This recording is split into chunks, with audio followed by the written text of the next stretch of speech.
ठेवून मी काम केलं आणि तो विश्वास कमवण्याचं काम. तो माझा भाऊ कुणाच्या तरी आईच्या पोटचं लेकरू सकाळी घरी निघाले आणि परत घरी आलं नाही. त्या आईच्या यातना एक स्त्री समजू शकते.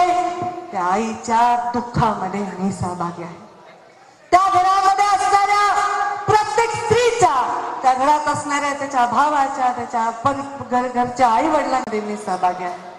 आज अशी परिस्थिती परत बीड जिल्ह्यामध्ये येऊ नये हीच मी ईश्वर चरणी, वैद्यनाथाच्या चरणी प्रार्थना करते आणि मुंडे साहेबांच्या चरणी प्रार्थना करते की अशा परिस्थितीशी लढण्याची सक्षमता आणि शक्ती ही माझ्या लोकांमध्ये.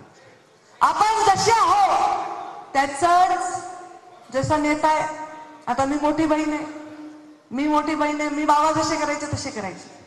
बाबा असे मागे पाठीला हात घेऊन चालायचे, तशीला अर्धे लेकरं या परळीमध्ये आमच्या नात्र्यामध्ये. हो रे राजे, नात्र्यामध्ये हो रामू, तुझा मुलगा दाखवत होता त्या दिवशी बाबा कसे चालते. त्यांनी तर साहेबांना पाहिलंच नाही. आमचा सचिन आहे नात्र्याचा, त्याची मुलगी साहेबांसारखं चालून दाखवाय. आज या राज्यामध्ये मुंडे साहेब जसा नेता आहे, जसा कार्यकर्ता आहे, तसाच खाली कार्यकर्ता तयार होत असतो.